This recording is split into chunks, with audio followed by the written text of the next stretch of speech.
A still morning begins with faint light in a village of empty streets. A woman crosses the yard, pulled by her one-year-old son, who crawls to the fence and points non-stop. Behind the bushes, a kennel filled with trash, shut with rusty wire. She breaks the lock with a stone and pushes the rotten door open with her feet. Inside, a German shepherd covered in wounds, bones showing, bones trembling. The baby touches the edge with his hand. The dog still stares, and there, silence spoke, louder than any scream. Love stories with animals?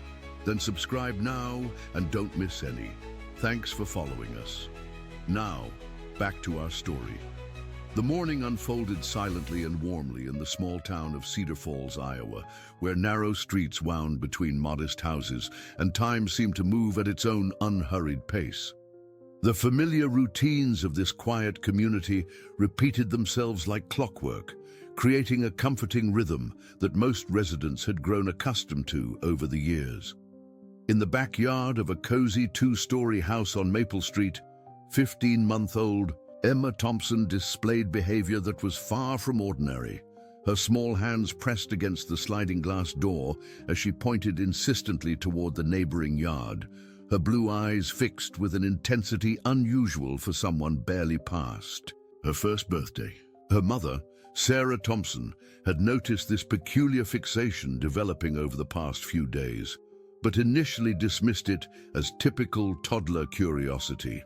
Sarah, a 32-year-old kindergarten teacher with auburn hair tied back in a practical ponytail, was busy preparing lesson plans at the kitchen table when Emma's persistent babbling grew more urgent. The little girl had crawled to her favorite spot by the back door, where she now sat cross-legged, pointing and making soft cooing sounds that seemed to carry more meaning than random baby talk.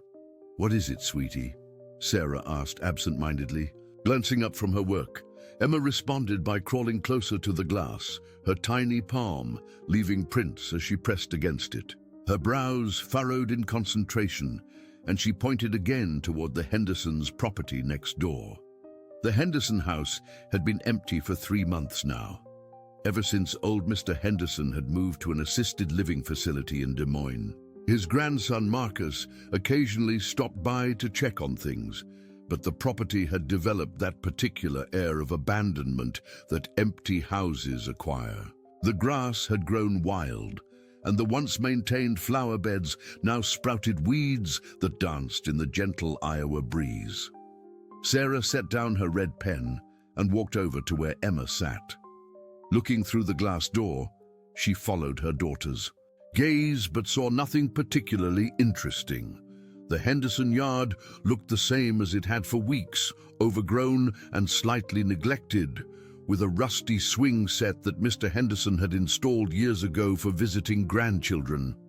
"I don't see anything unusual, baby girl," Sarah murmured, crouching down beside Emma, but the toddler was not satisfied. She grabbed her mother's hand with both of her small ones and pulled with surprising determination, making frustrated sounds when Sarah didn't immediately understand.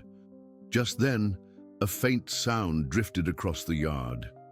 Sarah paused, tilting her head to listen more carefully.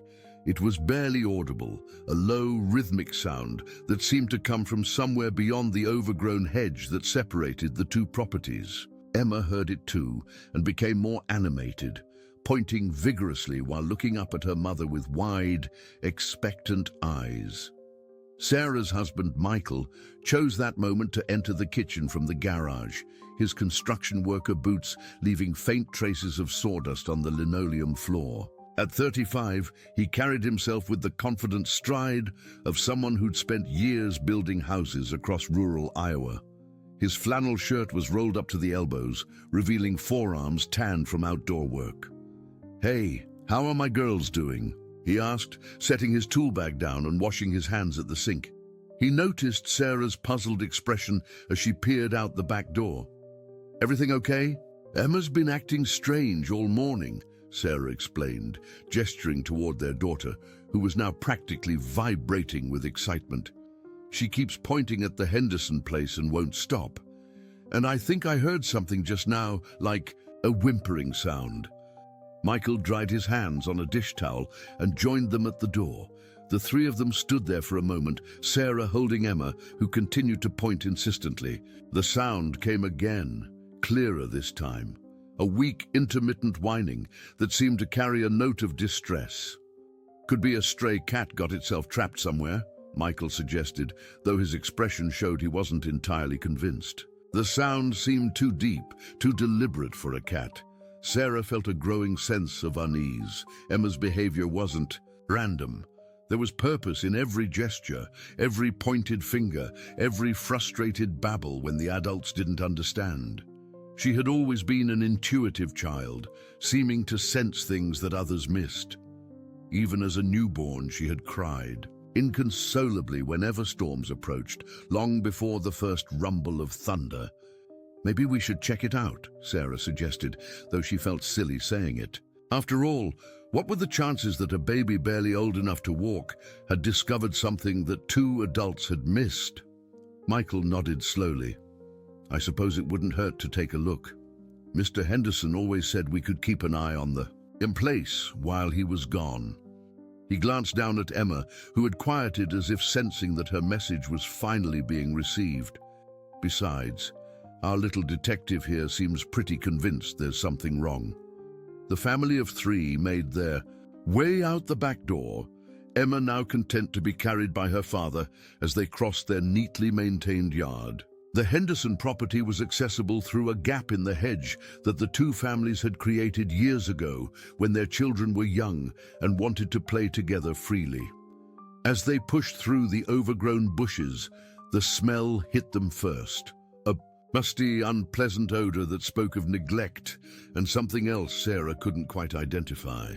Michael's expression grew more serious as they followed a barely visible path through the tall grass. "There," Sarah whispered, pointing to a structure partially hidden behind an old garden shed. It was a dog kennel, built from weathered wooden slats and wire mesh, almost completely obscured by dried vines and fallen branches. Emma began to squirm in Michael's arms, reaching toward the kennel with both hands. The sounds they had heard were definitely coming from inside, though they could see nothing through the tangle of vegetation that had grown over the structure. Michael set Emma down carefully, making sure she stayed close to Sarah, and approached the kennel. He began pulling away the dried vines and branches, revealing more of the structure with each handful of debris removed. The smell grew stronger, and with it came the unmistakable sound of labored breathing. "Jesus," Michael breathed, as he cleared enough vegetation to see inside.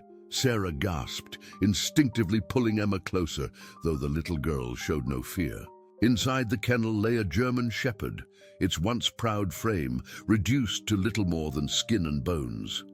The dog's coat was dull and matted, and its breathing was shallow but steady. Despite its obvious suffering, the animal's dark eyes held a spark of intelligence and something that looked remarkably like hope. Emma wriggled free from her mother's grasp and crawled toward the kennel, her small hand reaching through the wire mesh.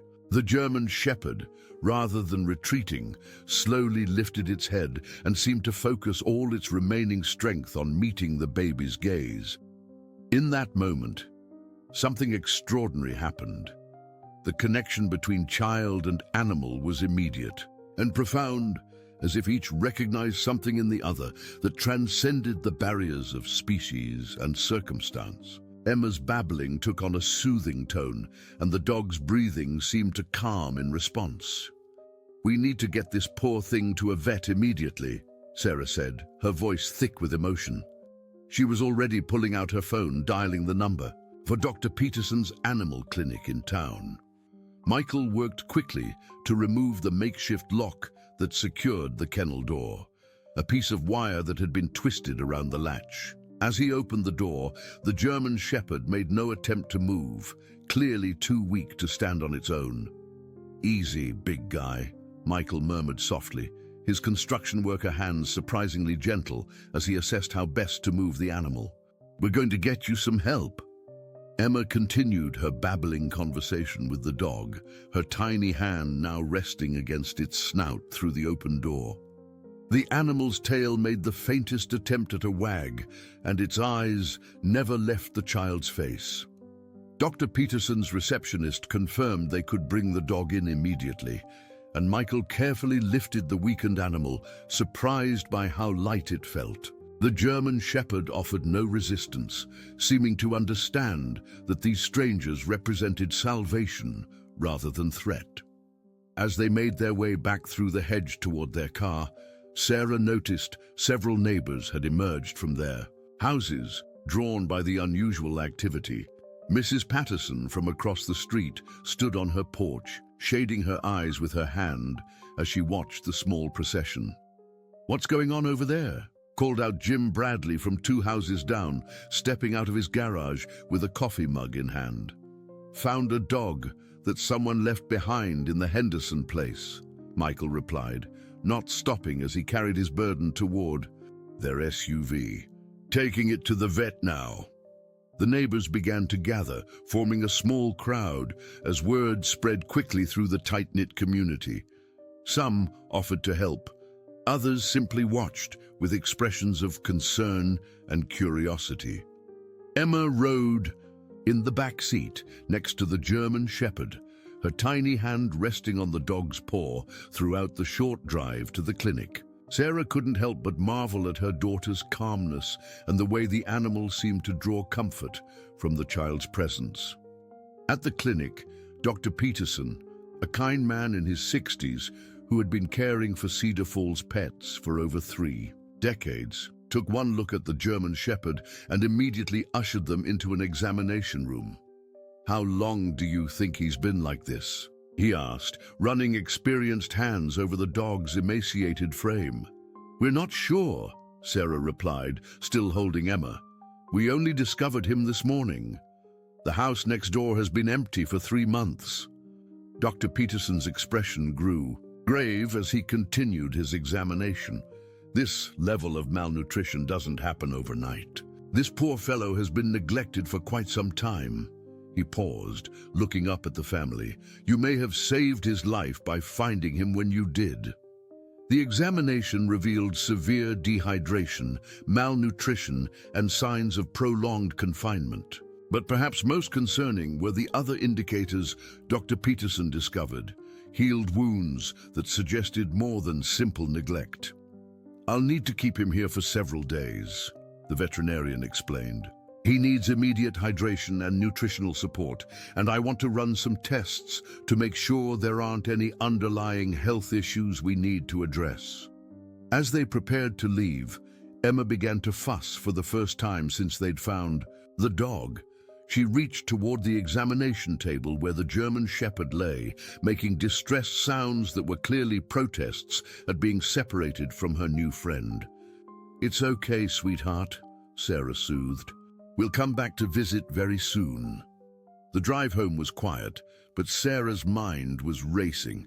How had a dog ended up in such a condition on the Henderson property? Mr. Henderson would never have allowed an animal to suffer like that. And why hadn't anyone in the neighborhood noticed anything before now? As they pulled into their driveway, they were surprised to find several neighbors waiting for them. Mrs. Patterson approached the car immediately. "Is the poor thing going to be okay?" she asked, her weathered face creased with concern. "Dr. Peterson thinks so," Michael replied, lifting Emma from her car seat. "But it was touch and go. If we hadn't found him today—" "That's what I don't understand," interrupted Tom Willis from the corner house. "My property backs up to that same area. How did none of us hear anything before?" The question hung in the air, creating an uncomfortable silence among the gathered neighbors. Sarah noticed several exchanged glances that seemed to carry unspoken meaning. "Well," Mrs. Patterson said finally, "the important thing is that he's been found now. That precious baby of yours seems to have known something was wrong." Emma, now back in her mother's arms, looked from face to face in the crowd with her characteristic intensity. It was almost as if she was studying each person, though Sarah attributed this to fatigue after the morning's excitement. As the neighbors gradually dispersed, promising to help in any way they could, Sarah couldn't shake the feeling that there was more to this story than a simple case of an abandoned animal. The way some of the neighbors had looked at each other, the carefully neutral expressions, it all felt like a community trying very hard not to discuss something they all knew but shouldn't. That evening, as Michael put Emma to bed, she remained unusually alert, pointing toward the window that faced the Henderson house. Her bedtime routine, usually a peaceful affair, was punctuated by small whimpers and attempts to climb out of her crib. "She misses him already," Sarah observed, standing in the doorway of the nursery. Michael nodded, gently settling Emma back, down in her crib for the third time. "It's like they formed some kind of instant bond. I've never seen anything like it." Later that night, as the Thompson family settled into their evening routine, none of them noticed the figure watching from the shadows near the abandoned Henderson house. Someone had been keeping tabs on that property, and the discovery of the German Shepherd had clearly disrupted carefully laid plans. The next morning would bring new developments, unexpected visitors, and the first hints that Emma's intuitive discovery had uncovered something far more complex than a simple case of animal abandonment. Dr. Peterson called early the next morning with an update that was both encouraging and concerning. The German Shepherd was responding well to treatment, gaining strength with each passing hour. However, the examination had revealed troubling details that went beyond simple neglect. "I found evidence of sustained trauma," the veterinarian explained to Sarah over the phone, his voice carefully professional but tinged with anger. "Healed fractures, scarring that suggests prolonged confinement, and behavioral indicators of systematic mistreatment. This wasn't just abandonment. This animal was deliberately abused." Sarah felt her stomach drop as she processed this information. She glanced toward the living room where Emma was playing with her blocks, the morning sun streaming through the windows, casting geometric patterns on the carpet. "Dr. Peterson, we need to know. Should we contact animal control?" "The police? I think that would be wise," he replied. "I've documented everything thoroughly. When you're ready, I can provide a full report of my findings." After hanging up, Sarah immediately called Michael at the construction site where he was working. As she explained Dr. Peterson's findings, she heard the sound of power tools quieting in the background. "I'll be home in 20 minutes, Michael said, his voice tight with restrained anger. "We need to figure out what the hell was going on at that property." While waiting for Michael to return, Sarah noticed Emma behaving oddly again. The toddler had crawled to the back door and was now sitting pressed against the glass, not looking toward the Henderson house as she had the day before, but instead appearing to watch their own yard with intense concentration. "What is it now?" "A baby girl," Sarah asked, joining Emma at the door. That's when she saw him, a man in his 40s, walking along the edge of their property, seemingly examining the fence line between the two yards. He was tall and thin, wearing a baseball cap pulled low over his eyes and a jacket despite the warm morning temperature. There was something about his movements that made Sarah uncomfortable. He seemed to be trying too hard to appear casual. Emma began making agitated sounds, pointing at the man with the same insistence she had shown when discovering the dog.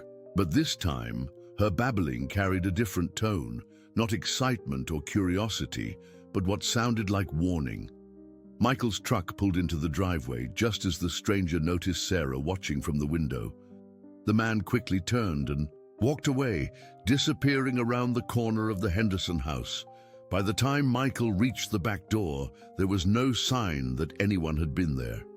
"Someone was just looking around our yard," Sarah explained, lifting Emma into her arms. Emma was upset about it. She had the same reaction as yesterday, but different somehow. Michael's expression darkened. What did he look like? Sarah described the man as best she could, noting how Emma had continued to watch the corner where he'd disappeared. her small hands opening and closing as if trying to grasp something. "I don't like this," Michael said. "First, we find that poor dog, and now someone's skulking around. I think we need to talk to Officer Martinez about this whole situation." Officer Carmen Martinez had been Cedar Falls Community Liaison Officer for 5 years, building trust through her genuine care for residents and her no-nonsense approach to problems. When the Thompsons called, she agreed to come over immediately, her concern evident even over the phone. She arrived 30 minutes later, her patrol car drawing the attention of several neighbors who stepped onto their porches with interest. Officer Martinez was in her early 30s, with kind dark eyes and an easy manner that immediately put people at ease. "Let's walk through everything from the beginning," she suggested, settling onto the Thompsons' sofa with her notepad ready. Emma, who usually warmed to strangers quickly, remained in Sarah's lap, watching the officer with unusual seriousness. As the Thompsons recounted the discovery of the German Shepherd and Dr. Peterson's findings, Officer Martinez took detailed notes. When they mentioned the mysterious man from that morning, her pen paused on the paper. "Did you get a good look at his face?" she asked. "Not really," Sarah admitted. "He kept his cap pulled down, and when he saw me watching, he left quickly." Officer Martinez made additional notes, then looked up thoughtfully. "I'm going to be frank with you. We've had some reports about suspicious activity in abandoned properties around town over the past few months. Nothing concrete enough to investigate deeply, but enough to make us aware there might be a pattern." She paused, glancing toward Emma, who had grown increasingly fidgety during the conversation. "That said, your daughter seems to have quite remarkable instincts. Mind if I take a look at where you found the dog?" The 3 adults, with Emma riding on Michael's shoulders, made their way through the hedge to the Henderson property. Officer Martinez examined the kennel carefully, taking photos and making notes about its construction and the improvised locking mechanism. "This wasn't a permanent structure," she observed, running her hand along the weathered wood. "Someone set this up specifically for confinement, and looking at the wear patterns, it's been here for several months at least." As they walked around the property, Officer Martinez pointed out other details that had escaped the Thompsons' notice the day before. Areas where the grass was more worn, suggesting regular foot traffic, and what appeared to be tire tracks, leading to the back of the property. "I'm going to need to contact Mr. Henderson's grandson, Marcus," she said, "and I think we should pay a visit to Dr. Peterson. I need to see those medical findings firsthand." Emma, who had been content on her father's shoulders, suddenly began pointing toward the back corner of the property, making urgent sounds. The adults followed her gaze to see a section of fencing that appeared to have been recently repaired. "Well, look at that," Officer Martinez murmured, walking over to examine the fence more closely. "This is fresh work, new wire, different from the rest of the fencing."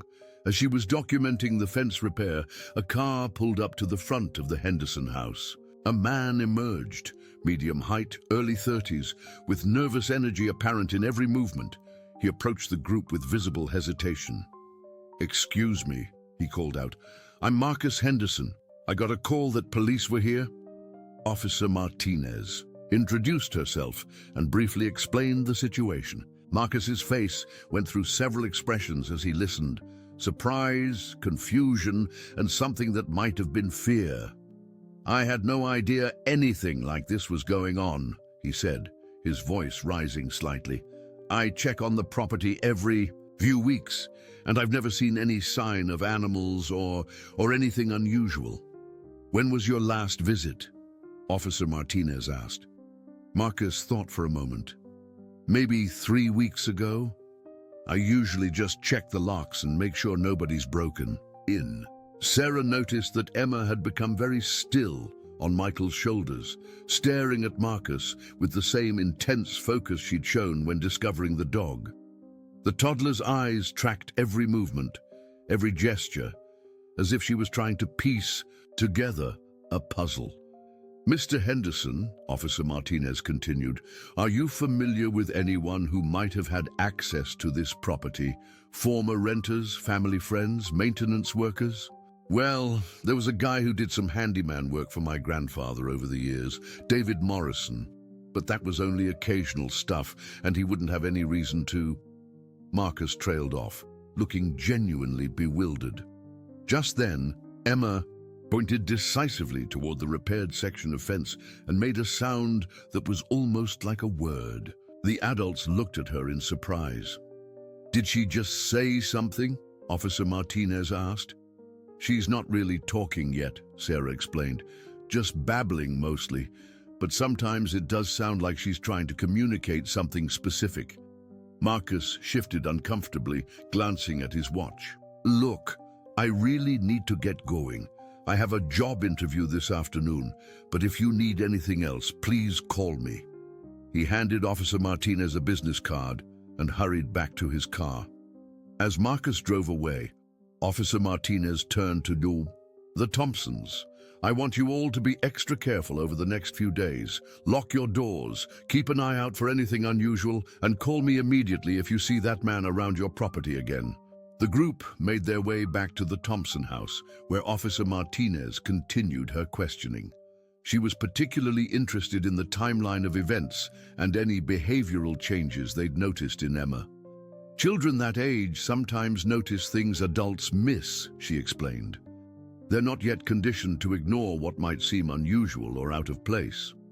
As if responding to the conversation about her, Emma crawled to her toy box and pulled out a small stuffed dog, one Sarah couldn't remember seeing before. The toddler hugged it tightly, then pointed toward the Henderson house. Where did she get that? Officer Martinez asked sharply. Sarah and Michael exchanged glances. I've never seen it before, Sarah said slowly. Emma, where did you find that? Emma simply hugged the toy tighter and began making soft, whimpering sounds that sounded remarkably like the distressed calls they'd heard from the German Shepherd. Officer Martinez made a note in her pad. I'm going to speak with Dr. Peterson this afternoon and start making some calls. In the meantime, I want you to document anything unusual, strange noises, unfamiliar vehicles, people you don't recognize in the neighborhood. After the officer left, the Thompsons found themselves feeling unsettled and protective.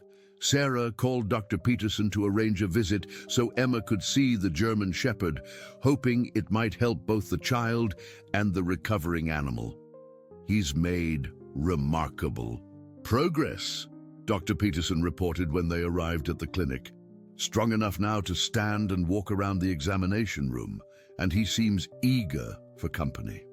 When they entered the room where the German Shepherd was recuperating, the dog's transformation was startling. Though still thin, his eyes were bright and alert, and his tail wagged enthusiastically at the sight of Emma. The toddler immediately reached for the dog, and he gently nuzzled her small hands.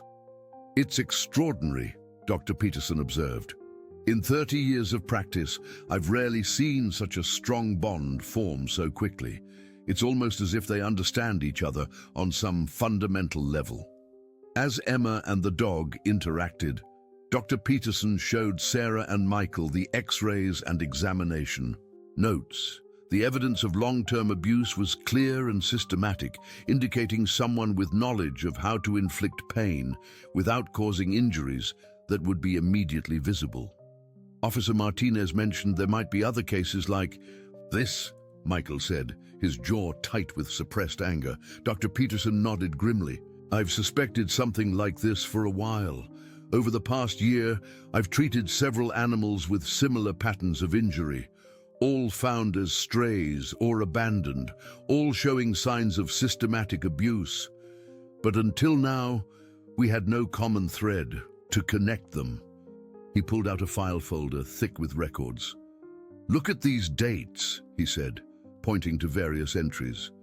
They cluster around certain times, always after periods when some of the more isolated properties around town have been empty.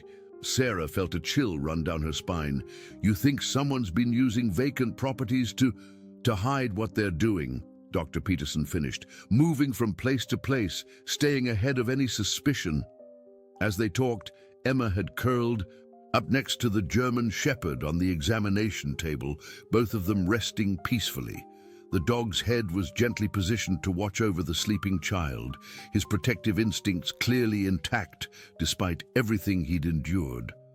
"We should probably go," Sarah said softly, not wanting to disturb the peaceful scene, but knowing Emma needed her nap at home. As they prepared to leave, Dr. Peterson made an unexpected suggestion. "I know this might sound unusual, but would you consider fostering him during his recovery? He's stable enough now that he doesn't need constant medical supervision, and I honestly think he'd heal faster in a home environment, especially with Emma." Michael and Sarah looked at each other, having a silent conversation that only couples, married for several years, can manage. "We'll need to think about it," Sarah said finally, "and talk to Officer Martinez about whether it's safe."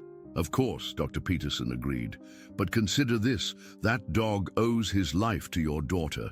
Maybe she's exactly what he needs to fully recover." On the drive home, Emma slept peacefully, in her car seat, clutching the mysterious stuffed dog. Sarah found herself constantly checking the rearview mirror, looking for signs they were being followed. The events of the past 2 days had shattered the peaceful routine of their lives, replacing it with questions and concerns she wasn't sure they were equipped to handle. But as she looked at her sleeping daughter, Sarah felt a fierce protective instinct rise within her. Emma had somehow become the key to unraveling what appeared to be a much larger and more sinister situation than anyone had initially realized. The question now was whether they were protecting Emma and the German Shepherd, or whether continuing to get involved would put them all in danger. As they pulled into their driveway, Sarah noticed Mrs. Patterson watching from her front window, and Tom Willis standing in his yard with a garden hose, though no plants were visible that needed watering. The entire neighborhood seemed to be holding its breath, waiting to see what would happen next. That evening, as Sarah tucked Emma into her crib, she noticed the toddler was watching the window again. But this time her expression was different. Instead of the alertness of discovery or the warning tension from that morning, Emma's face showed something that looked remarkably like anticipation.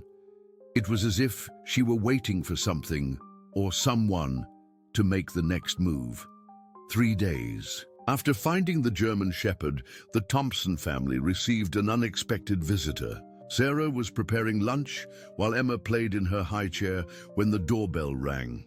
Through the peephole, she saw a clean-cut man in his 30s, wearing a collared shirt and jeans, standing on their front porch with what appeared to be a folder in his hands. "Mrs. Thompson?" he asked when she opened the door. "My name is David Morrison. I believe Officer Martinez may have mentioned me. I was Mr. Henderson's handyman." Sarah's memory immediately clicked. "Yes, she did mention you. Please, come in." David Morrison had an easy smile and calloused hands that spoke of years of manual work. He seemed genuinely friendly as he accepted Sarah's offer of coffee and took a seat at the kitchen table, where he could see Emma in her high chair. "I heard about what happened with the dog," he said, his expression troubled. "I can't understand how something like that could have gone on without anyone noticing. I was at the Henderson place regularly over the past few years, doing maintenance work." Emma, who had been contentedly mashing banana pieces on her tray, suddenly became very still, her blue eyes fixed on David with an intensity that made Sarah slightly uncomfortable. "When were you last at the property?" Sarah asked, moving to wipe Emma's hands, partly to have a reason to stay close to her daughter. "Maybe a month ago. I was doing some fence repairs in the back corner, replacing sections that had been damaged by the winter weather." David's expression shifted slightly. "Actually, that's part of why I wanted to talk to you. I found some things that day that didn't seem right." He opened the folder he'd brought and pulled out several photographs. "I took these when I was working on the fence. I thought Mr. Henderson should know about them, but then he moved to the care facility so quickly. The photos showed the back area of the Henderson property, including clear images of the dog kennel that had been partially hidden by vegetation. But these photos were taken when the kennel was in use and occupied. Sarah gasped. "You knew about the dog?" No, David said quickly, raising his hands. "That's just it. When I was there working, that kennel was empty. But look at these photos from around the area. Someone had been using that space regularly." The images showed worn paths in the grass, areas where the ground was disturbed, and what appeared to be food and water bowls partially hidden under a tarp. There were also tire tracks visible in the mud, tracks that were too fresh to be from David's truck. "Why didn't you report this to the police immediately?" Sarah asked, though she tried to keep any accusation out of her voice. David rubbed his forehead. "I honestly thought it might have been Marcus using the space for something legitimate, maybe storing equipment or..." He looked at Emma, who hadn't taken her eyes off him. "I almost came forward sooner, but I needed this job. Marcus was supposed to give me a reference for a bigger construction project." As David explained his situation, Emma began making small sounds, not her usual babbling, but something more deliberate. She pointed at one of the photographs that showed the kennel area, then at David, then back at the photo. "She's quite observant, isn't she?" David commented, smiling at Emma. "Smart kid." Emma's response was to throw her sippy cup directly at David's chest, something she had never done before. The cup bounced off him and clattered to the floor, apple juice splashing across the photos. "Emma!" Sarah exclaimed, immediately moving to clean up the mess. "I'm so sorry. She's never..." "It's fine," David assured her, helping to mop up the juice with napkins. Kids can be unpredictable. But as Sarah cleaned, she noticed that Emma had managed to spill juice directly on one specific photo, the one showing the clearest view of the kennel area. It was almost as if she had aimed purposefully. Michael chose that moment to come home for lunch, entering through the back door and stopping short when he saw they had company. David stood up, extending his hand for a shake. "You must be Emma's." "Father, I'm David Morrison. I was just showing your wife some photos I took at the Henderson property." Michael shook hands politely, but Sarah noticed his grip lingered slightly, as if he was assessing something about David's handshake. "Photos?" After David explained his reason for visiting, Michael examined the remaining clean photographs carefully. His construction experience made him naturally observant about sites and equipment, and he pointed to details that Sarah had missed. "These tire tracks," Michael said, indicating one of the photos. "They're not from a pickup truck or work vehicle. They're too narrow, too low to the ground, maybe a sedan or compact car." David nodded thoughtfully. "You're right, I didn't really focus on that when I took the pictures." Emma, who had been increasingly agitated since David's arrival, suddenly started crying, not her usual fussy cry, but the kind of distressed wailing usually reserved for when she was hurt or frightened. Sarah immediately lifted her from the high chair, and the toddler clung to her mother with surprising strength. "She's probably getting tired," Sarah apologized, trying to soothe Emma. "She usually naps around this time." "Actually, I should probably get going anyway," David said, gathering his photos. "I have another job this afternoon, but please keep these copies. I've already given the originals to Officer Martinez." As David prepared to leave, Emma's crying intensified whenever he moved closer to them. It wasn't until he stepped out onto the front porch that she began to calm down. "I'll be in touch if anything else comes up," David said through the screen door. "I hope they catch whoever did this to that poor animal." After David left, Emma settled immediately, returning to her normal, cheerful self as if nothing had happened. Sarah and Michael exchanged confused looks. "That was weird," Michael observed. "She liked all the other strangers who've been here. Officer Martinez, Dr. Peterson, even Marcus Henderson." That afternoon, Sarah decided to take Emma to visit the German Shepherd again. Dr. Peterson had called to say the dog was continuing to improve and that several families had inquired about adopting him. But when they arrived at the clinic, they found Officer Martinez there as well, conducting her own follow-up interview with Dr. Peterson. "Perfect timing," Officer Martinez said when she saw them. "I was hoping to update you on our investigation." She had reviewed David Morrison's photographs and had some interesting findings. "We've confirmed that those tire tracks match a vehicle that was reported stolen about 6 weeks ago. It was found abandoned 2 weeks later, but by then any evidence was long gone." Dr. Peterson looked grim. "I've been in contact with animal control officers from neighboring counties. We've identified at least 8 similar cases over the past 18 months, always animals found in temporary shelters on vacant properties, always showing signs of systematic abuse." Officer Martinez spread out a map on Dr. Peterson's desk with red pins marking various locations. "Look at the pattern. Each incident occurred in a town with a population between 2,000 and 5,000. Always in areas with multiple vacant properties, and always during times when local law enforcement was dealing with other priorities." Sarah studied the map while Emma reunited with the German Shepherd. "It's like someone was deliberately targeting vulnerable communities." "That's exactly what we think," Officer Martinez confirmed. "Someone with knowledge of rural communities, access to properties, and the ability to move around without attracting suspicion." As they talked, Emma and the German Shepherd had settled into their now familiar pattern of mutual comfort. The dog seemed calmer and stronger each time he was with the toddler, while Emma showed signs of missing him when they were apart. "Have you given any more thought to fostering him?" Dr. Peterson asked. Michael looked at Sarah, and she could see the decision had already been made. "We want to," Sarah said. "But are we safe?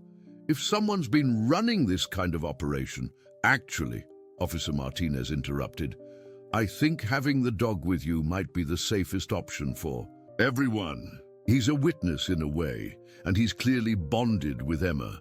Plus, German Shepherds are excellent protection dogs when they're healthy." Dr. Peterson nodded agreement.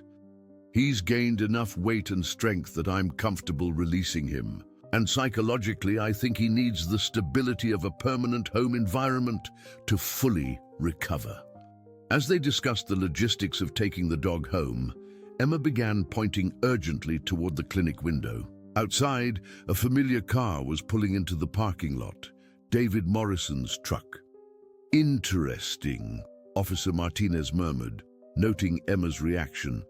"That's the second time Mr. Morrison has appeared when you're here." David entered the clinic.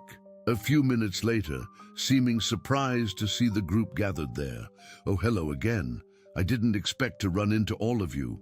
"Mr. Morrison," Officer Martinez addressed him formally, "what brings you to the veterinary clinic?" "I was hoping to speak with Dr. Peterson about the dog," David replied. "I've been feeling terrible about not reporting what I found sooner. I thought maybe I could help with the adoption process or contribute to his medical care." Dr. Peterson looked surprised. "That's very generous, but the Thompson family is taking him home today." David's expression shifted slightly, a micro-expression that Officer Martinez caught but couldn't quite interpret. "That's wonderful news. I'm glad he'll have a good home." Emma, who had been calm moments before, began to fuss again in Sarah's arms. The German Shepherd, meanwhile, had assumed an alert posture, ears forward and focused on David with an intensity that spoke of recognition. "Does he know you?" Officer Martinez asked, David noting the dog's reaction. "I don't think so," David said, but there was uncertainty in his voice. "I mean, I was working around the property, but I never saw him before you all found him." The German Shepherd continued to watch David, intently, not with the fearful cowering that Dr. Peterson had noted when discussing his past abuse, but with something more complex, wariness mixed with what might have been recognition. Officer Martinez made a mental note of these observations. as they completed the paperwork for Emma's family to take custody of the dog. She had learned to trust her instincts over the years, and something about the various coincidences surrounding David Morrison was setting off alarm bells. As they prepared to leave the clinic with their new family member, Dr. Peterson pulled Sarah aside. "I want you to watch the dog's behavior carefully over the next few days. Note what triggers fear responses and what makes him comfortable. His reactions to specific people or places might help us understand what happened to him." The drive home was peaceful, with Emma chattering happily to the German Shepherd, who rode in the back seat with his head resting near her car seat. Sarah had decided to call him Charlie, after her grandfather, who had been a kind and gentle man despite enduring hardships during the war. But as they turned onto Maple Street, Sarah noticed David Morrison's truck parked at the Henderson house. He was standing in the front yard, apparently examining something near the porch. Charlie's entire demeanor changed the moment he saw David. His ears flattened against his head, and he began a low whining that was distinctly different from the sounds of distress they'd heard when he was confined. This sound carried undertones of both fear and anger. Emma, responding to Charlie's agitation, began pointing at David's truck and making sharp, urgent sounds. "Something's not right here," Michael said quietly, pulling into their driveway, but not getting out of the car. Sarah was already reaching for her phone to call Officer Martinez when they saw David notice their arrival. He raised his hand in a casual wave and began walking toward their car. Charlie's whining intensified, and he pressed himself against the back window, as far from David as he could get, while remaining protective of Emma. "I think," Sarah said, watching David approach, "we're about to learn something important about what really happened to Charlie." But what they would discover would be far more complex than any of them had imagined, involving not just one person's cruelty, but a network of deception that had been operating under their noses for far longer than anyone had suspected. As David reached their car, Charlie's behavior would finally provide the key to understanding the truth and reveal that Emma's intuitive discovery had exposed something that certain people had been very careful to keep hidden. David Morrison approached, their car with what appeared to be genuine concern on his face, but Charlie's reaction was unmistakable. The German Shepherd pressed himself against the far window, trembling in a way that had nothing to do with his recent medical condition. This wasn't just fear, it was recognition. "Looks like you got yourself a new family member," David called, out cheerfully, but his eyes were fixed on Charlie rather than the humans in the car. Michael rolled down his window partially. "Yeah, Dr. Peterson cleared him for release. We're getting him settled in." Emma began making increasingly agitated sounds, pointing alternately at David and then at Charlie. Her distress seemed to escalate with each passing moment. "He seems a bit nervous," David observed, taking a step closer to the car. "Probably just needs time to adjust." At this, Charlie let out a low growl, the first aggressive sound anyone had heard from him. The hair along his back stood up, and his posture changed from fearful to protective. "I think we should get inside," Sarah said quietly to Michael, her maternal instincts telling her that something was very wrong. "Of course," David said, seeming to understand the hint. "I was just checking on a few things Marcus asked me to look at, the utilities and such." He gestured toward the Henderson house. "I'll get out of your way." As David walked back toward his truck, Michael carefully got out of the car and opened the back door to let Charlie out. The dog immediately positioned himself between the car and David's retreating figure, his body tense and alert. Once David's truck disappeared around the corner, Charlie's entire demeanor changed. His tail wagged tentatively, and he approached the Thompson house as if eager to explore his new environment. Emma's agitation also subsided immediately, and she began babbling happily to her new four-legged friend. "That was definitely not random," Michael said, as they all made their way toward the house. "Charlie knows that guy?" Sarah nodded, already dialing Officer Martinez's number. "And not in a good way." Officer Martinez arrived within 20 minutes, accompanied by a colleague from the County Sheriff's Department, Detective Robert Chen, a tall, serious man in his 40s who specialized in investigating animal abuse cases. "Tell me exactly what happened," Detective Chen requested, settling into the Thompsons' living room while Officer Martinez played with Emma to keep her occupied. Sarah and Michael recounted the events at the clinic and David's appearance at the Henderson house. Detective Chen took detailed notes. He was particularly interested in Charlie's behavioral changes and the specific triggers that caused fear responses. "May I see the dog's reaction to some photographs?" Detective Chen asked, pulling out a tablet computer. He showed Charlie several photos of different men, including some police officers and Dr. Peterson.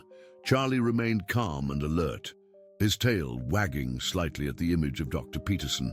But when Detective Chen swiped to a photo of David Morrison, Charlie immediately backed away, whimpering and seeking comfort near Emma's play area.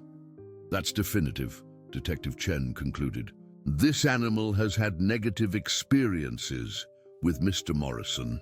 Officer Martinez looked up from where she'd been building blocks with Emma. "We've been investigating David Morrison since yesterday. There are some inconsistencies in his story about the time frame of his work at the Henderson property." Detective Chen continued. "We've also discovered that Morrison has been employed as a handyman at several of the properties where abused animals were found, always on short-term contracts, always paid in cash, and always with glowing references that are difficult to verify." Sarah felt sick to her stomach. "So he was using vacant properties to—" "It appears so," Detective Chen confirmed. "But there's more to this than just one person operating alone. The logistics suggest a more organized operation." As if responding to the conversation about him, Emma crawled over to where Charlie was resting and pulled out the mysterious stuffed dog toy that had appeared in her toy box days earlier. She held it up to show the adults, then pointed toward the Henderson house. "We never did figure out where that toy came from," Sarah remembered. Officer Martinez examined the stuffed animal carefully. "This isn't a typical toy. The fur quality, the construction, this is expensive, more like what you'd find in a specialty shop or veterinary clinic gift shop." Detective Chen took photos of the toy from multiple angles. "We'll have our lab run some tests. If this came from one of the properties where Morrison worked, it could provide important evidence." Emma seemed to understand that the toy was significant. She hugged it close to Charlie, who gently nuzzled the child in return. The bond between the 18-month-old and the recovering German Shepherd had grown even stronger over the past few days. "There's something else we need to discuss, officer," Martinez said, her expression serious. "We've received some concerning information from Marcus Henderson." She pulled out her notepad. "Marcus called this morning to report that someone broke into his grandfather's house last night. Nothing was taken, but the back door was forced. And it appeared someone had been searching through old papers and documents in the basement." "Looking for what?"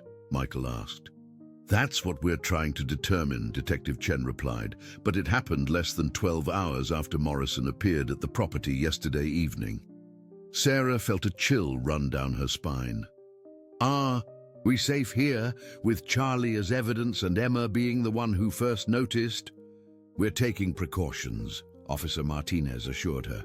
"I've arranged for increased patrol coverage of this neighborhood, and Detective Chen's team has been monitoring Morrison's movements." As if summoned by his name, Charlie suddenly alerted. His ears pricked and focused toward the front of the house. A moment later, they all heard a car door slam outside. Detective Chen moved quickly to the window, his hand instinctively moving toward his service weapon. "It's Marcus Henderson," he reported. "He's coming to the door." Marcus knocked tentatively, and when Michael answered, he appeared more nervous than he had during their previous encounter. I'm sorry to bother you, Marcus began, but I really needed to talk to someone about what happened last night when I saw the police cars. Officer Martinez invited him in, and Marcus took a seat on the edge of the sofa, clearly agitated. I've been thinking about David Morrison, Marcus began, glancing around nervously. After the break-in, I started going through my grandfather's papers more carefully. I found some things that don't make sense. He pulled out a worn ledger book. My grandfather kept meticulous records of who he hired and when. According to this, David Morrison worked on the property much more frequently than he told me, and some of these dates were after my grandfather moved to the care facility. Detective Chen examined the ledger carefully. These entries show Morrison having access to the property up until 2 weeks ago. He was there far more recently than he claimed. Emma chose that moment to crawl over to Marcus, looking up at him with her characteristic intensity. She pointed at the ledger, then at Charlie, then made a sound that seemed almost questioning. She's trying to tell us something, Sarah said. She's been doing this since we found Charlie. It's like she understands more than she can express. Marcus looked down at Emma with a mixture of wonder and sadness. You know, my grandfather always said children and animals have better instincts than adults. They see what we miss because we think too much. He paused, then continued, There's something else. I found a bill from Dr. Peterson's clinic in my grandfather's desk, but it wasn't for any animal my grandfather owned. It was for medical treatment of a German shepherd, dated 8 months ago. Detective Chen and Officer Martinez exchanged significant looks. 8 months ago would be when we first started getting reports of abused animals being found, Officer Martinez noted. But why would your grandfather pay for treatment of a dog that wasn't his? Sarah asked. Marcus's expression grew troubled. I think my grandfather might have discovered what Morrison was doing and tried to help the animals, but if Morrison found out... Detective Chen stood up. Mr. Henderson, I need you to come to the station with me. We need to go through all of those papers systematically, and I think you might be in danger if Morrison realizes what you've found. As they prepared to leave, Charlie suddenly moved to position himself between Emma and Marcus. He wasn't showing fear or aggression, but rather seemed to be assessing something about the situation. Wait, Sarah said, an idea forming. Emma, does Charlie like Marcus? The toddler looked solemnly from Marcus to Charlie and back again. Then, to everyone's surprise, she crawled over to Marcus and patted his leg in the same gentle way she touched Charlie when the dog was upset. I think she's saying he's one of the good guys, Michael interpreted. Marcus knelt down to Emma's level, and Charlie approached him without fear, even allowing Marcus to pet him gently. Your grandfather was trying to protect the animals, wasn't he? Officer Martinez asked Marcus. That's why you've been so nervous. Marcus nodded slowly. I think so, and I think that's why someone broke into the house last night. Morrison must know that I found the papers. Detective Chen made a decision. I'm placing you all under protective surveillance until we can sort this out. Mrs. Thompson, I understand this is disruptive to your lives, but the pattern we're seeing suggests this operation was larger than just one person abusing animals. There may be people willing to go to significant lengths to keep their involvement secret. As evening approached and Emma's bedtime routine began, Charlie had established himself as part of the family with remarkable ease. He followed Emma around, devotedly, settled next to her high chair during dinner, and now lay beside her crib as Sarah read bedtime stories. But as Sarah tucked Emma in for the night, she noticed her daughter was more alert than usual. Emma kept pointing toward the window and making soft sounds that seemed almost conversational. What is it, sweetheart? Sarah whispered. Emma pointed, more insistently, then gestured toward Charlie, who had raised his head and was listening intently to something outside. Through the window, Sarah could see a figure moving in the shadows near the Henderson property. The figure was too distant to identify, but it was clearly someone moving deliberately, trying to avoid detection. Sarah immediately called downstairs to Michael, who alerted the officer stationed outside their house. Within minutes, the figure had disappeared, but the message was clear. Someone was still very interested in what was happening on Maple Street. As Sarah finally settled Emma for the night, Charlie positioned himself protectively by the crib, his ears alert for any sound that might indicate danger. The German Shepherd had found his purpose again, not just as a rescued animal, but as a guardian for the child who had saved his life. But the events of the next day would reveal that the network they had uncovered was far more extensive than anyone had imagined, and that Emma's intuitive discovery had set in motion a chain of events that would change not just their lives, but the entire community of Cedar Falls. The truth about what had been happening in their quiet little town was about to be revealed, and it would test everything they thought they knew about their neighbors, their community, and the power of an unlikely bond between a baby and a dog.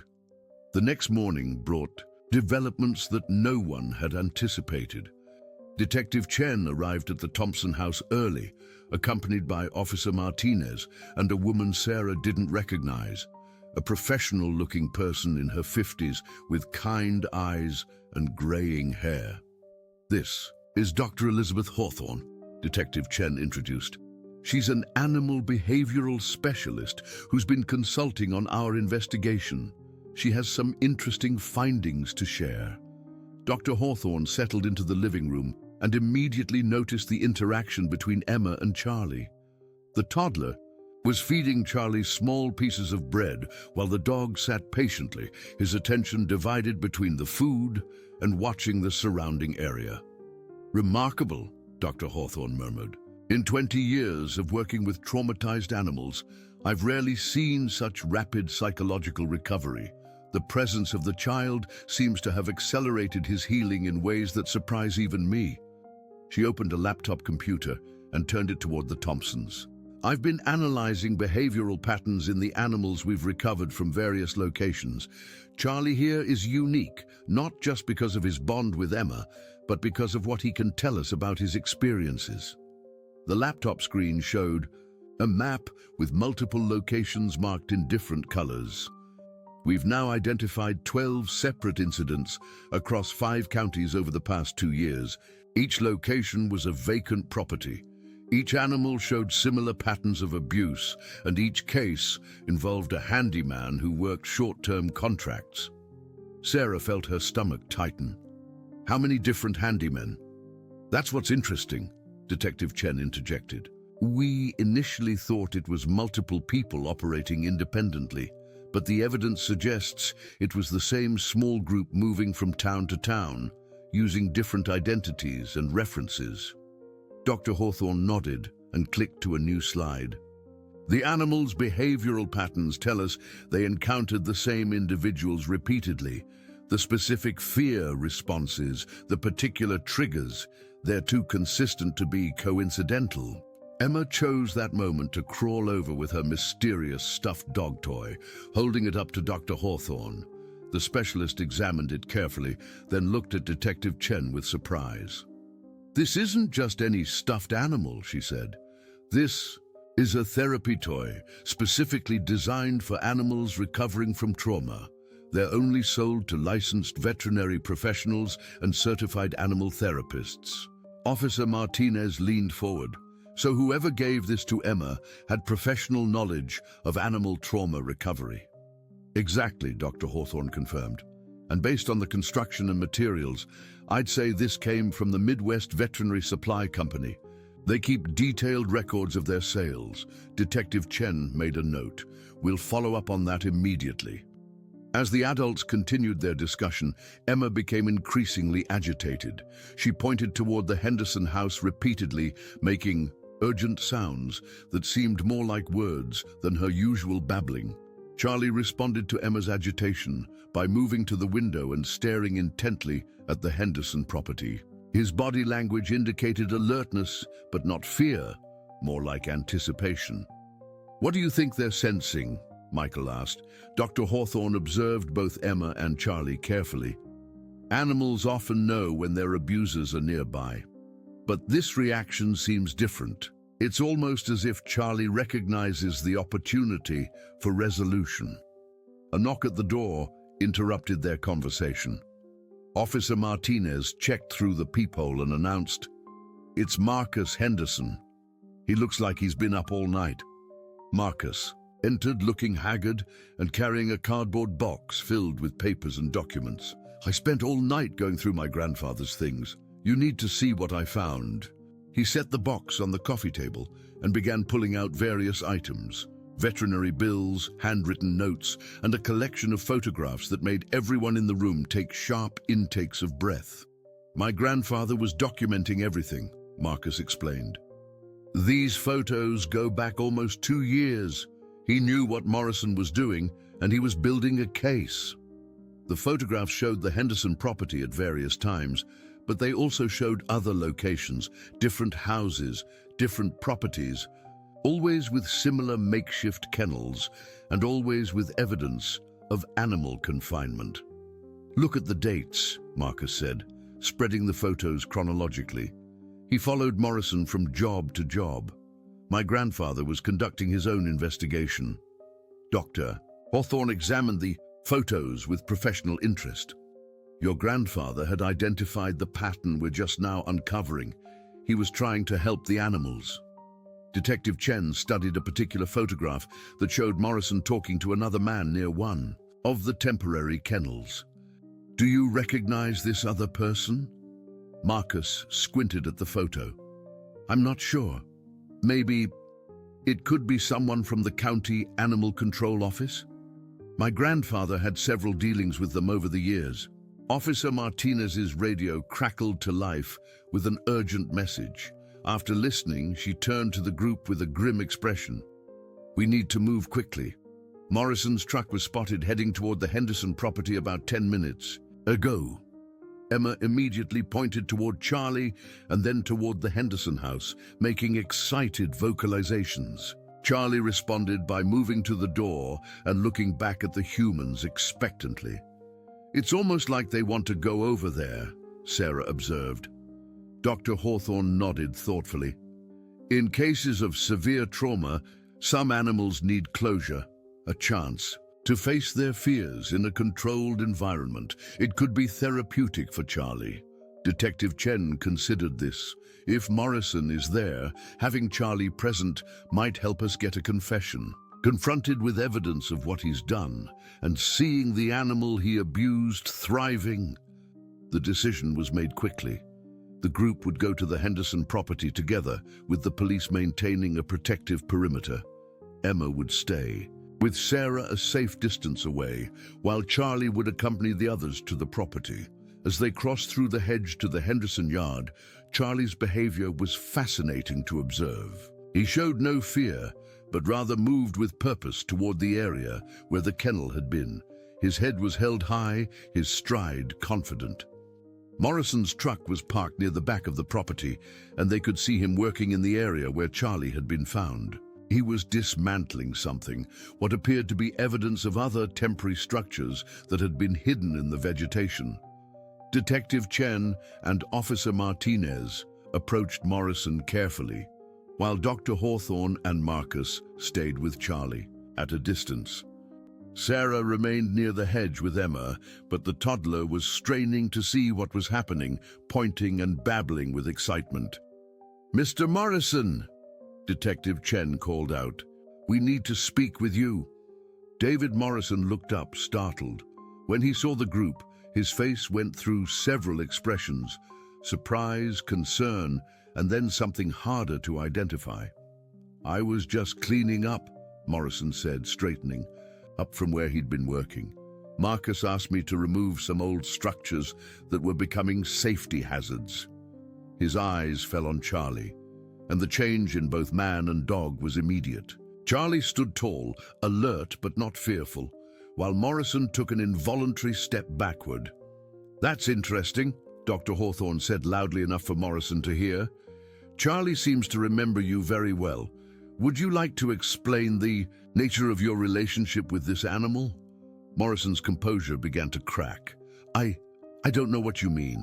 I've never seen that dog before. But Charlie was telling a different story. He moved forward slowly, deliberately, not with aggression, but with the confidence of an animal who was no longer afraid. His eyes never left Morrison's face.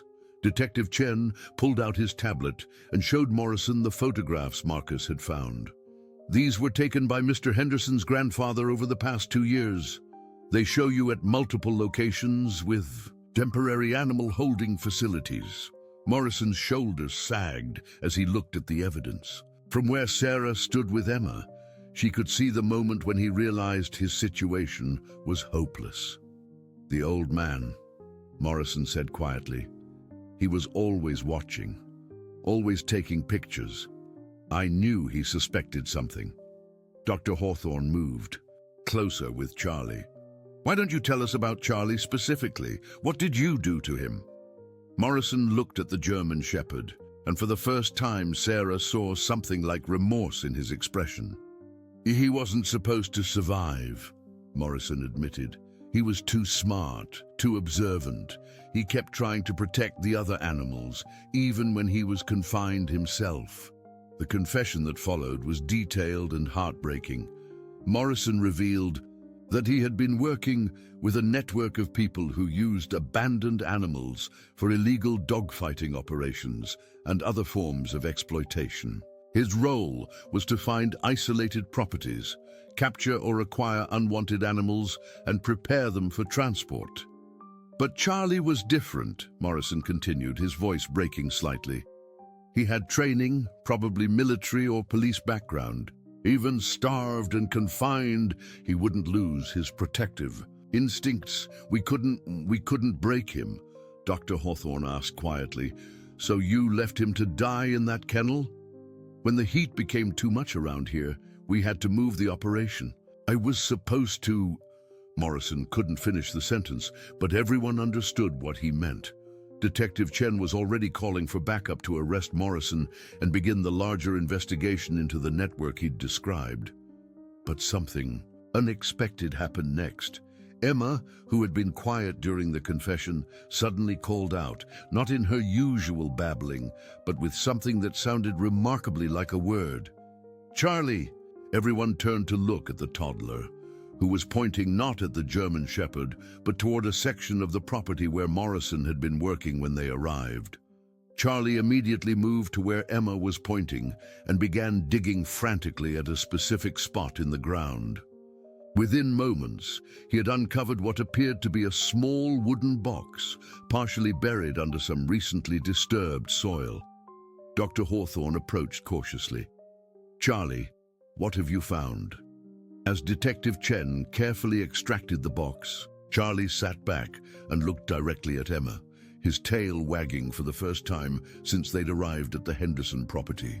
It was as if he had been waiting for this moment, waiting for the chance to show them what Morrison had tried to hide.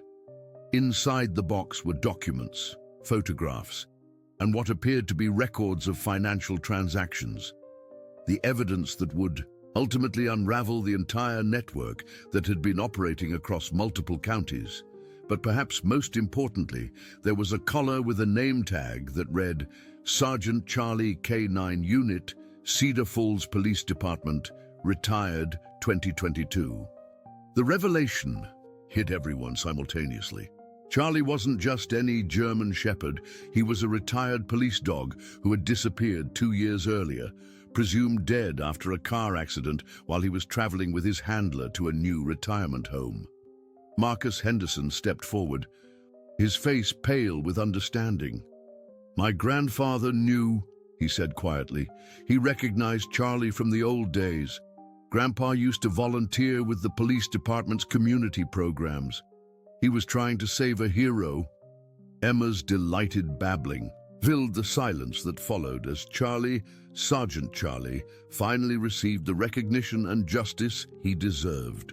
The baby who had discovered him had helped reveal not just his suffering, but his true identity and the courage he had shown in protecting other animals, even in his darkest moments.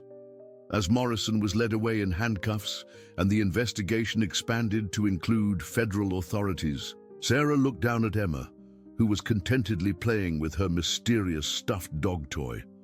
The toy that they now realized had probably belonged to Charlie during his recovery sometime earlier in his captivity, a therapeutic tool that someone had given him, and that he had somehow managed to give to Emma when she first discovered him.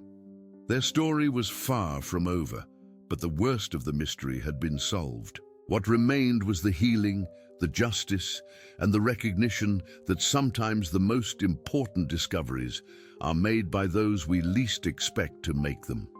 Charlie, Sergeant Charlie, had found his way home through the intuition of a baby who saw past what adults had missed. In saving him, Emma had uncovered a truth that would help save countless other animals and bring justice to those who had suffered in silence. The next day would bring closure, celebration, and the beginning of a new chapter for all of them. But first, they had to process the magnitude of what a 15-month-old child and a traumatized police dog had accomplished together. 6 weeks after Charlie's rescue, the story had transformed from a neighborhood mystery into a national sensation that brought hope to communities across the country. The Thompson house had become a symbol of resilience, intuition, and the unbreakable bond between humans and animals.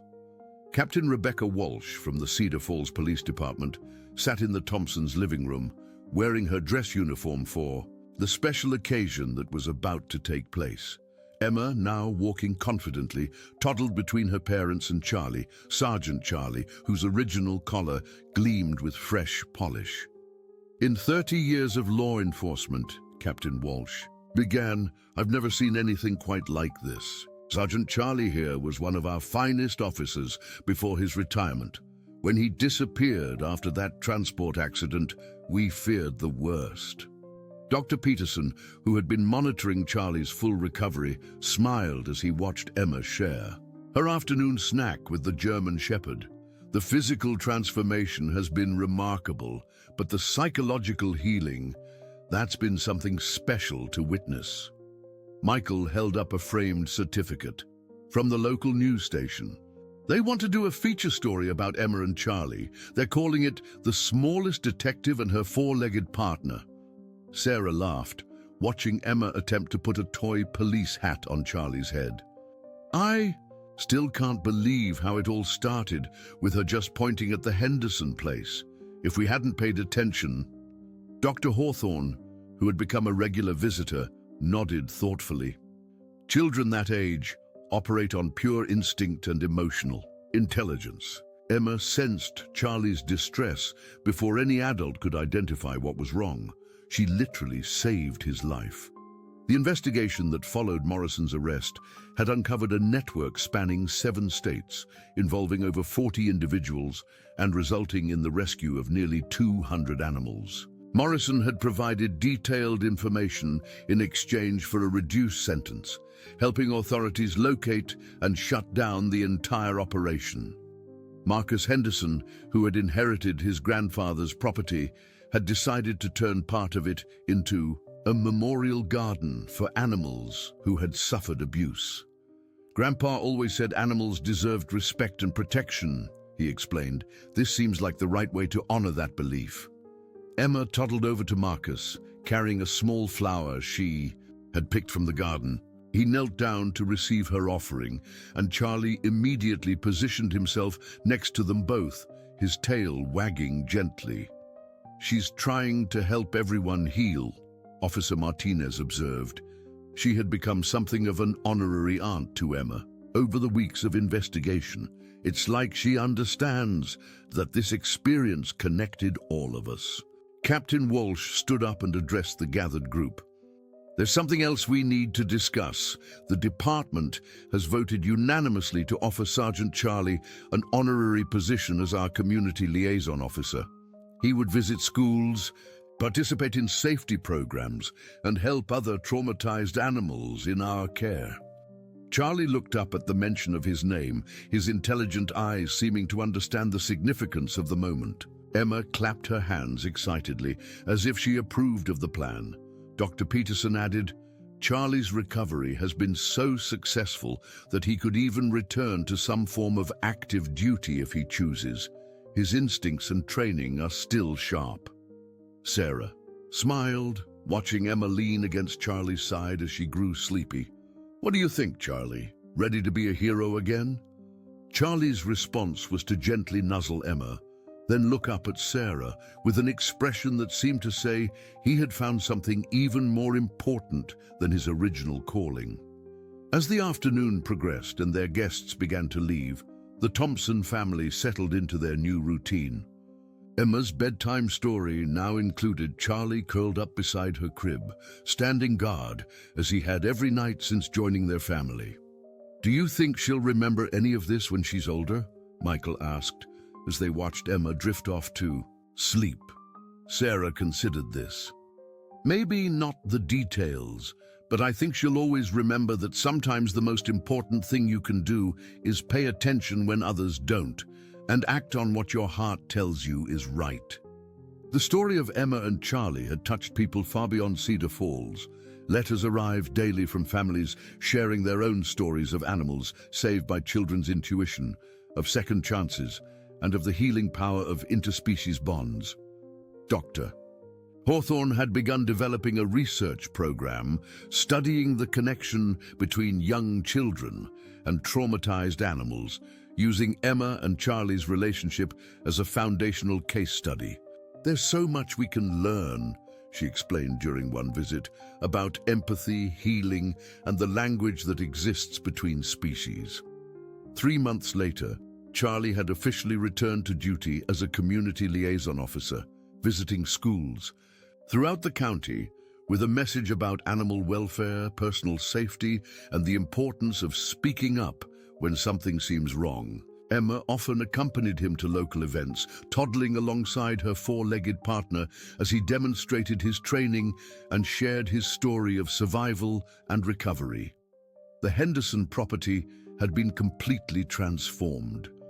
The memorial garden flourished, and Marcus had established a foundation that provided resources for investigating animal abuse and supporting rescue organizations. The foundation's logo featured a small handprint alongside a paw print, symbolizing the partnership between humans and animals in protecting those who cannot protect themselves. Emma's role in the discovery had earned her recognition from several animal welfare organizations, though Sarah and Michael were careful to maintain their daughter's normal childhood routine. They did, however, encourage Emma's obvious empathy for animals, enrolling her in a toddler program that included gentle interactions with therapy animals. One evening, as the family sat in their backyard watching Emma play fetch with Charlie, Sarah reflected on how their lives had changed. "You know, people keep calling Emma a hero, but I think Charlie's the real hero here. He survived, protected other animals even while imprisoned, and then helped us uncover the whole network." Michael nodded. "And Emma? She just saw someone who needed help and made sure the adults paid attention. Maybe that's the real lesson, that we need to listen to each other more, trust our instincts, and never assume someone else will take care of a problem." Charlie seemed to sense he was being discussed. He trotted over to where Emma had settled on her blanket, gently lying down beside her as she yawned and rubbed her eyes. "I think they're both heroes," Sarah said, watching her daughter curl up against Charlie's warm fur. They saved each other. As the sun set over Cedar Falls, painting the sky in shades of gold and pink, the Thompson family witnessed a daily miracle that never got old: the sight of a child and her dog, both whole, both safe, both surrounded by love and security after their journey through darkness into light. The story of Emma and Sergeant Charlie had become more than just a tale of rescue and recovery. It had become a reminder that heroes come in all sizes, that intuition and compassion can accomplish more than sophistication and planning. and that sometimes the most profound connections happen between those who might seem to have the least in common.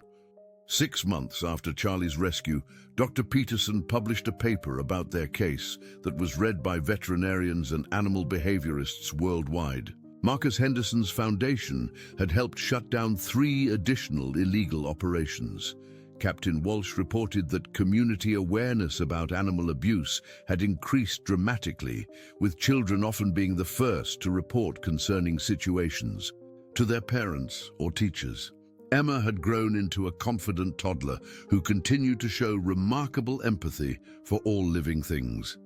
She and Charlie remained inseparable, their bond serving as inspiration for countless families and a subject of study for researchers interested in interspecies communication and healing.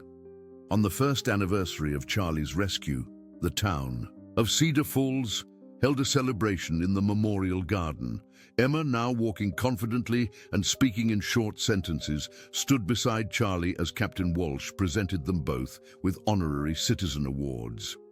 Some partnerships, Captain Walsh said to the gathered crowd, transcend age, species, and circumstance.